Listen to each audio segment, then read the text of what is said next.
Hello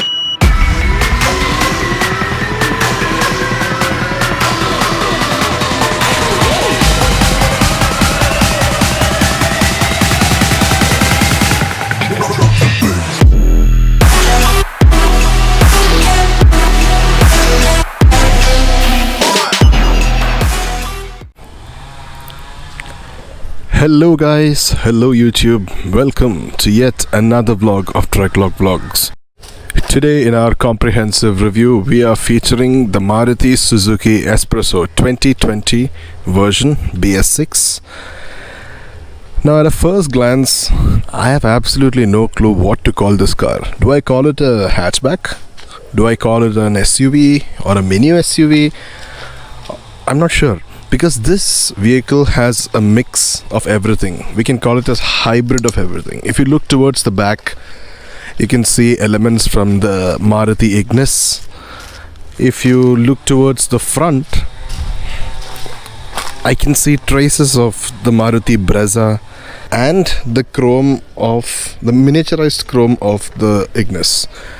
So I can say that they have taken inspiration from different cars under their brand name and created this tiny affordable version. Now the S-presso is all about bold features. Even if its size is really small, it's more about showing bold features, first impression. Even the color variants are all striking and very bright. This is the red version. Each and every feature of the S-presso, they have made sure that it is highlighted properly in the car. Now if you take a look at these headlamps, as they call it, these are called the dual chamber headlamps. It's just a fancy name. It's basically just halogen. I would have loved it if it was LED. Halogen headlights, halogen indicators, but the shape of the headlamps are like an angry design and very huge big headlamps, so it gives a very bold appearance when it comes down the road. This grille is massive for the size of the vehicle, but if you look closely, it is actually a miniaturized form of the Ignis, and it gives a very masculine look to the front portion of the S-presso. Now as you come down here, there's a space for DRLs. This is available only as an accessory and it is around 9,990 rupees. Alright, and personally I don't think it's worth that much. We can get an aftermarket easily. As we go down, here is where Maruti has actually cut costs. It's very feeble fiber. It sounds like plastic, but it is fiber. And they haven't even given a glossy paint scheme for this. So here's where they have cut proper costs. I really like the huge grille. It gives a very tall stance for the vehicle.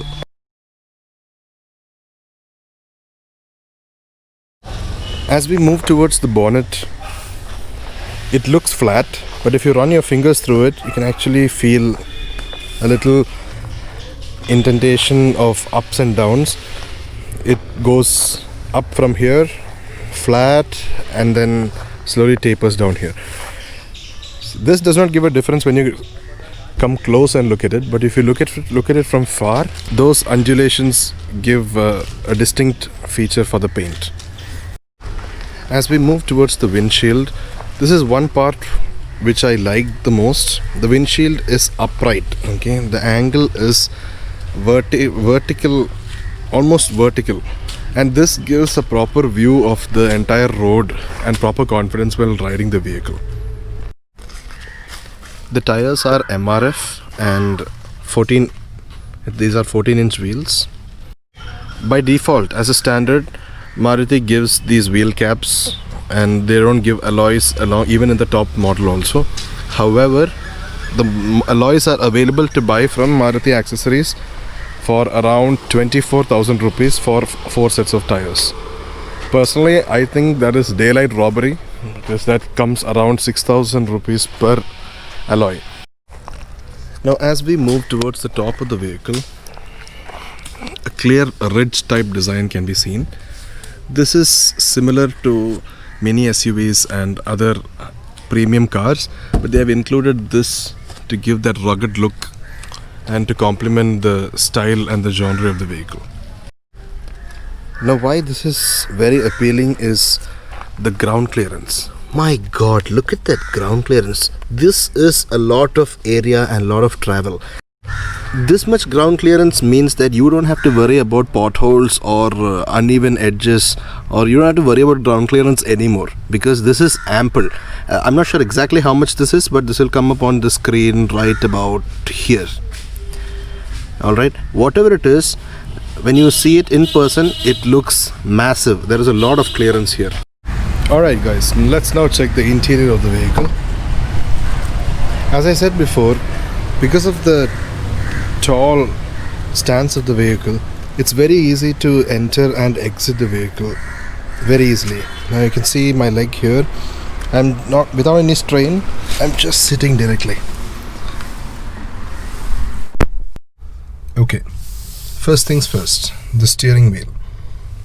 By default, Maruti does not offer this premium steering grip and steering cover. This is extra. I think it's around 400 rupees. Without the steering cover, the steering quality is shit. It's not very premium. It has this plasticky feel to it. If you can feel it, see, this is the same feel you get. However, if you fit this Maruti genuine accessories provided steering grip,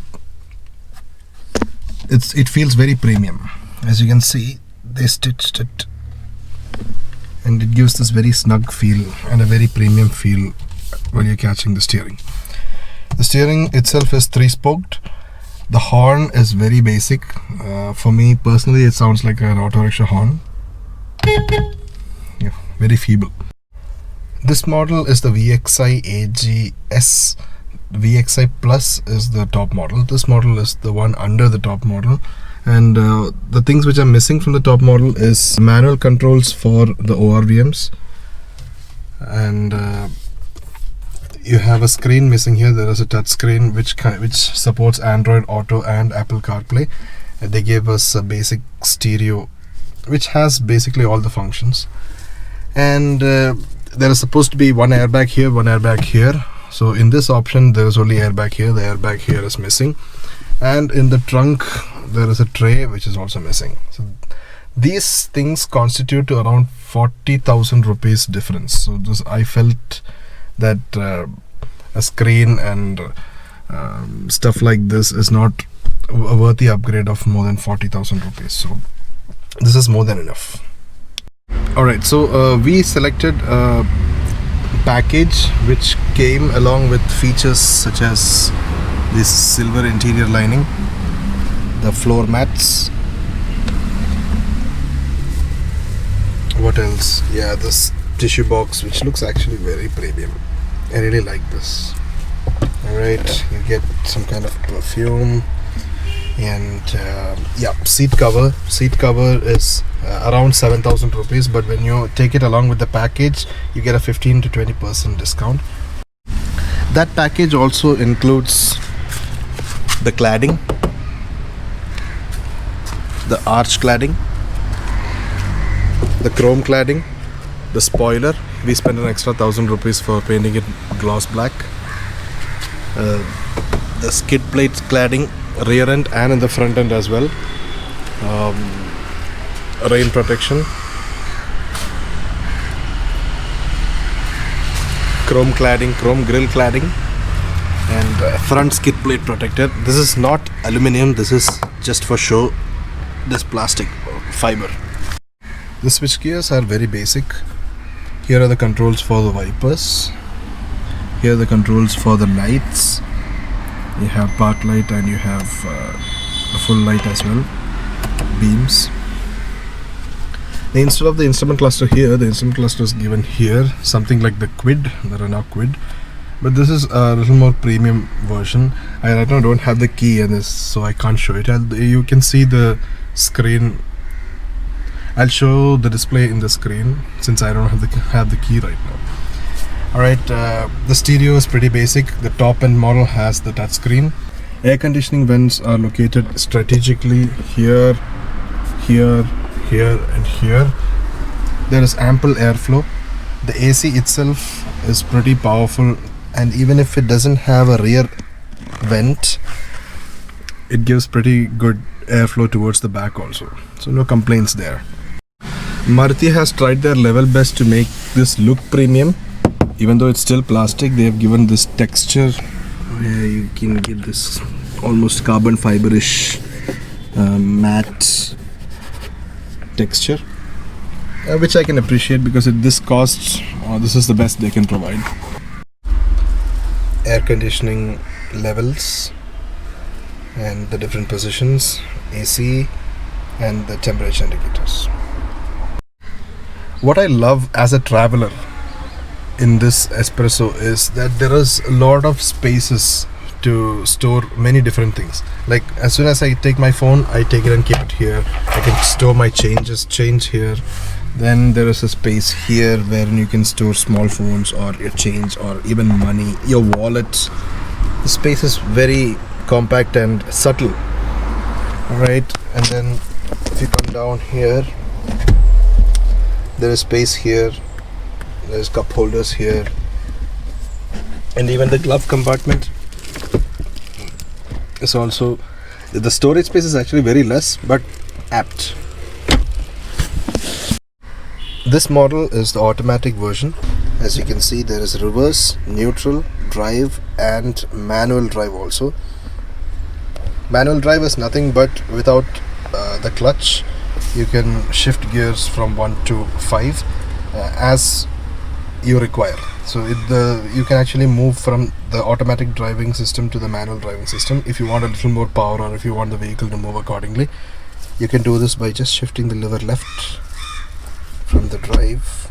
Yeah, so this is neutral, this is the drive, and this is the manual drive.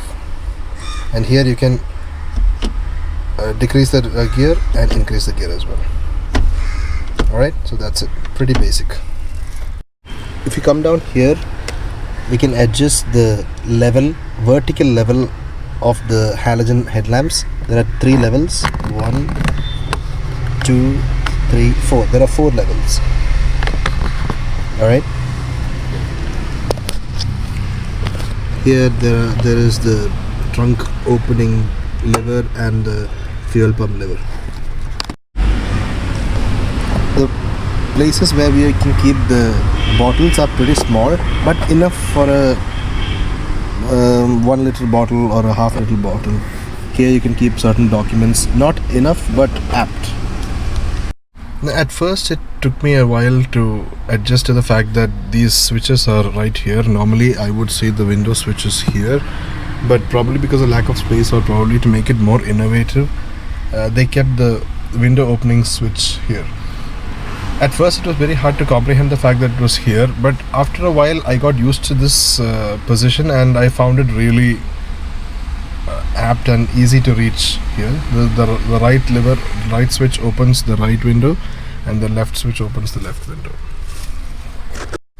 Now this is a personal experience. I tried to connect the Bluetooth of the S-presso to my phone, and it took me a while to understand how to connect the Bluetooth, though it's supposed to be very simple, just click and pair.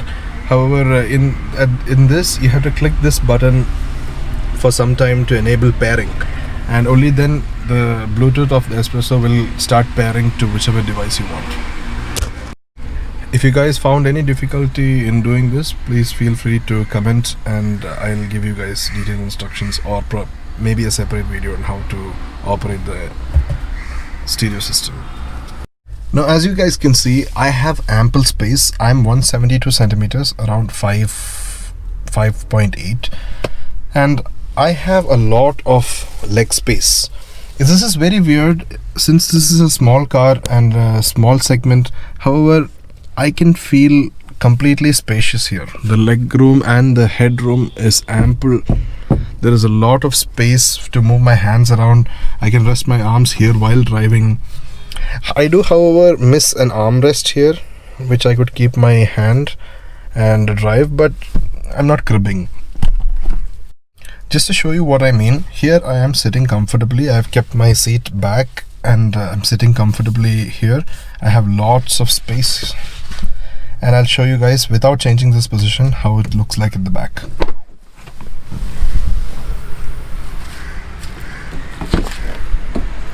See, here it is. There you go. See, I still have space and I can sit comfortably. Now look at that. There is ample space. The leg space and the head space, I mean the headroom, is sufficient for 4 people. Now the leather seats they offered in the package is around 6,900 rupees, and it's feels like real leather. I'm not sure if it's real leather, but it's very very comfortable. The seats have appropriate lumbar support. I'm not saying that there is proper lumbar support, but there is ample enough appropriate lumbar supports available. Coming to the back of the vehicle, as I said, another 2 can easily fit in this area. I would have loved it if they would have given an armrest, but at this price point I really cannot complain. Unfortunately, the steering wheel is not adjustable. It cannot be moved sideways, it cannot be moved telescopically, it cannot be moved upwards or downwards. However, the current position which it is in is sufficient. I would have loved it if the steering wheel could have been raised a little more higher. Now, as I said in the earlier part of the video, this is the point of view of the driver, and since the vertical windshield is giving us this much area to see, and since the front of the vehicle is almost a boxy type flat nature, you can feel confident on zigzagging through the traffic and getting in tight corners because you can see the entire front face of the vehicle while sitting and driving. As far as the driving characteristics of the S-presso is concerned, the vehicle handles situations very smoothly. Now granted, this is just a 1-liter engine. Even though this is a 1-liter engine, based on my driving characteristics and based on my driving experience, I feel that there is a lot of power in this vehicle. In the genre of the vehicle, this has a lot of power.